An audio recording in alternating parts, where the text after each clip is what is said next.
At this time, I have the honor to present to you the moral leader of our nation. I have the pleasure to present to you Dr. Martin Luther King, Jr.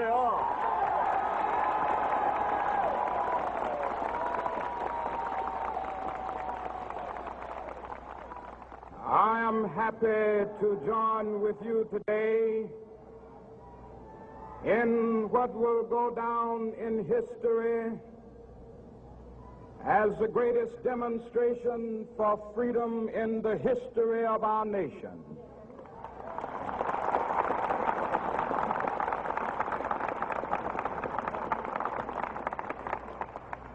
Five score years ago,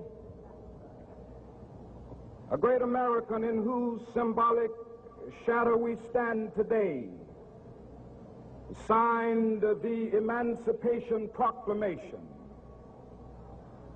This momentous decree came as a great beacon light of hope to millions of Negro slaves who had been seared in the flames of withering injustice. It came as a joyous daybreak to end the long night of their captivity. But 100 years later, the Negro still is not free. 100 years later, the life of the Negro is still sadly crippled by the manacles of segregation and the chains of discrimination. 100 years later, the Negro lives on a lonely island of poverty in the midst of a vast ocean of material prosperity. 100 years later,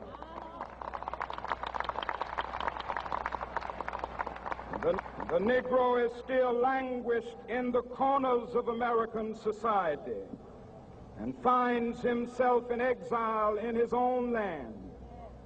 And so we've come here today to dramatize a shameful condition. In a sense, we've come to our nation's capital to cash a check.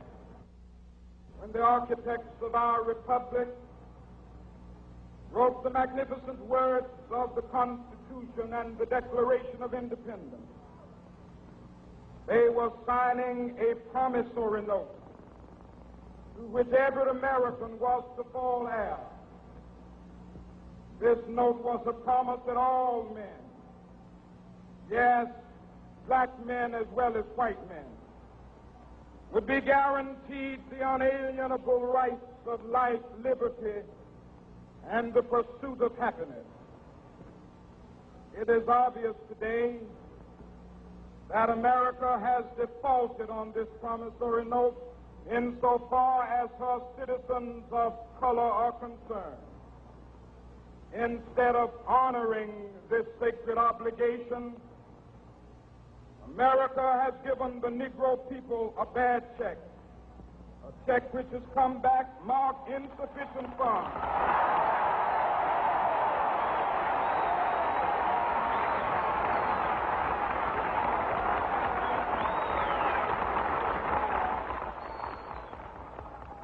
But we refuse to believe that the Bank of Justice is bankrupt. We refuse to believe that there are insufficient funds in the great vaults of opportunity of this nation. So we've come to cash this check, a check that will give us upon demand the riches of freedom and the security of justice.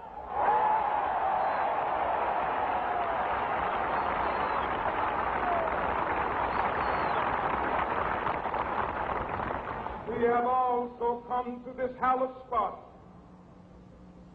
to remind America of the fierce urgency of now. This is no time to engage in the luxury of cooling off or to take the tranquilizing drug of gradualism.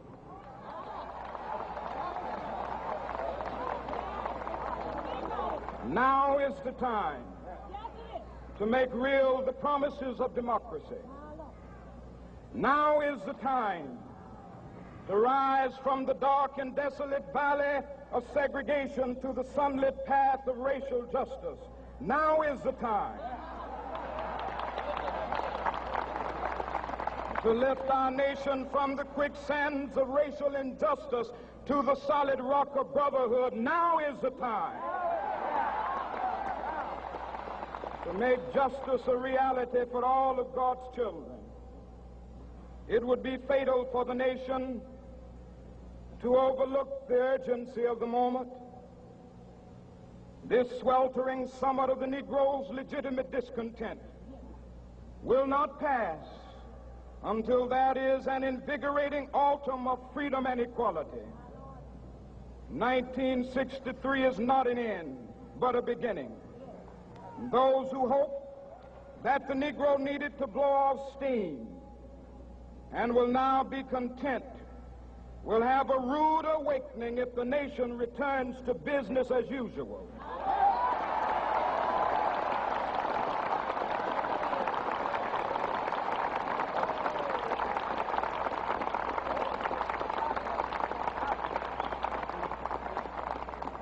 There will be neither rest nor tranquility in America until the Negro is granted his citizenship rights. The whirlwinds of revolt will continue to shake the foundations of our nation until the bright day of justice emerges. But that is something that I must say to my people who stand on the warm threshold which leads into the palace of justice. In the process of gaining our rightful place, we must not be guilty of wrongful deeds. Let us not seek to satisfy our thirst for freedom by drinking from the cup of bitterness and hatred.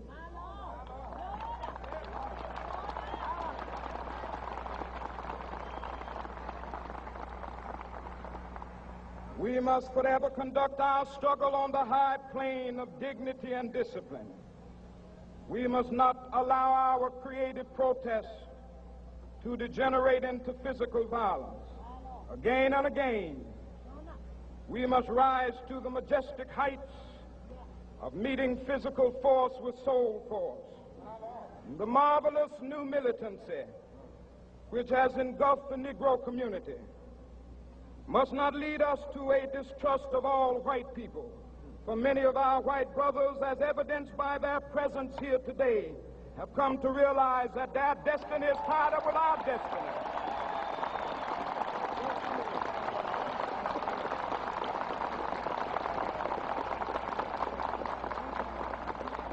And they have come to realize that their freedom is inextricably bound to our freedom. We cannot walk alone. And as we walk, we must make the pledge that we shall always march ahead. We cannot turn back. There are those who are asking the devotees of civil rights, when will you be satisfied? We can never be satisfied as long as the Negro is the victim of the unspeakable horrors of police brutality. We can never be satisfied as long as our bodies, heavy with the fatigue of travel, cannot gain lodging in the motels of the highways and the hotels of the cities.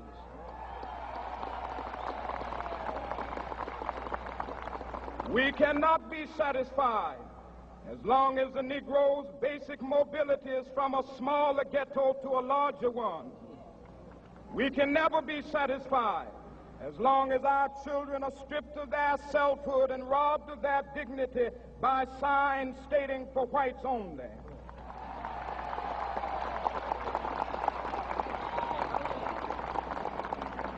We cannot be satisfied as long as a Negro in Mississippi cannot vote and a Negro in New York believes he has nothing for which to vote.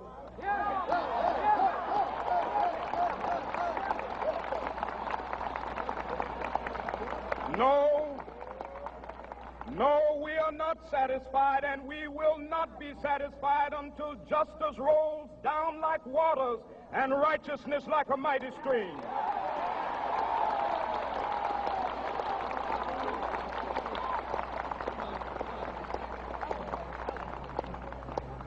not unmindful that some of you have come here out of great trials and tribulations. Some of you have come fresh from narrow jail cells. Some of you have come from areas where your quest for freedom left you battered by the storms of persecution and staggered by the winds of police brutality. You have been the veterans of creative suffering. Continue to work with the faith that unearned suffering is redemptive. Go back to Mississippi. Go back to Alabama. Go back to South Carolina. Go back to Georgia. Go back to Louisiana. Go back to the slums and ghettos of our northern cities. Knowing that somehow this situation can and will be changed. Let us not wallow in the valley of despair. I say to you today, my friend,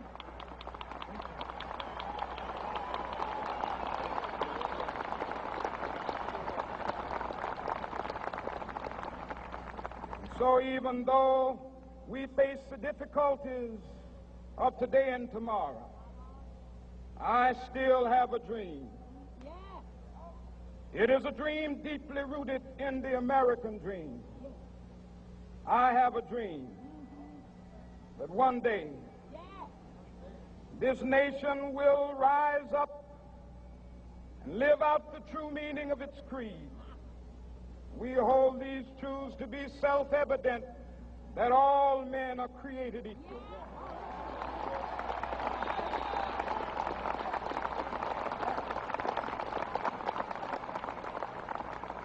I have a dream that one day on the red hills of Georgia, the sons of former slaves and the sons of former slave owners will be able to sit down together at the table of brotherhood. I have a dream that one day, even the state of Mississippi, a state sweltering with the heat of injustice, sweltering with the heat of oppression, will be transformed into an oasis of freedom and justice. I have a dream that my 4 little children will one day live in a nation where they will not be judged by the color of their skin, but by the content of their character. I have a dream today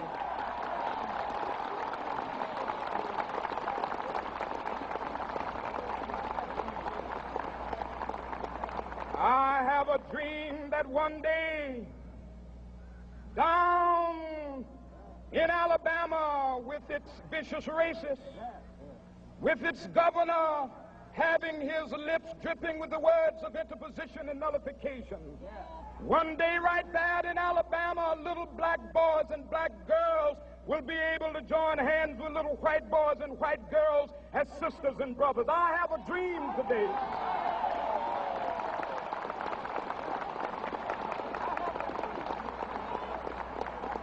I have a dream that one day every valley shall be exalted, and every hill and mountain shall be made low. The rough places will be made plain, and the crooked places will be made straight, and the glory of the Lord shall be revealed, and all flesh shall see it together. This is our hope. This is a faith that I go back to the South with. With this faith, we will be able to hew out of the mountain of despair a stone of hope. With this faith, we will be able to transform the jangling discords of our nation into a beautiful symphony of brotherhood. With this faith, we will be able to work together, to pray together, to struggle together, to go to jail together, to stand up for freedom together, knowing that we will be free one day. This will be the day.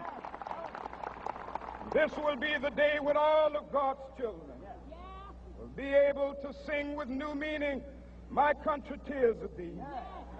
Sweet land of liberty, of thee I sing. Land where my fathers died, land of the pilgrim's pride.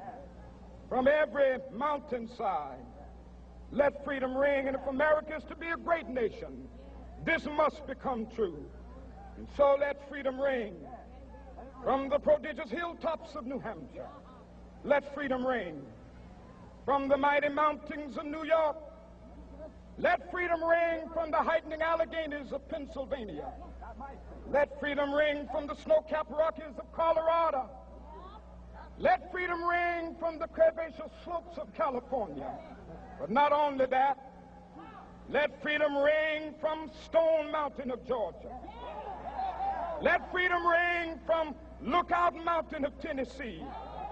Let freedom ring from every hill and molehill of Mississippi, from every mountainside. Let freedom ring, and when this happens, and when we allow freedom ring, when we let it ring from every village and every hamlet, from every state and every city, we will be able to speed up that day when all of God's children, black men and white men, Jews and Gentiles, Protestants and Catholics, will be able to join hands and sing in the words of the old Negro spiritual, free at last, thank God Almighty, we are free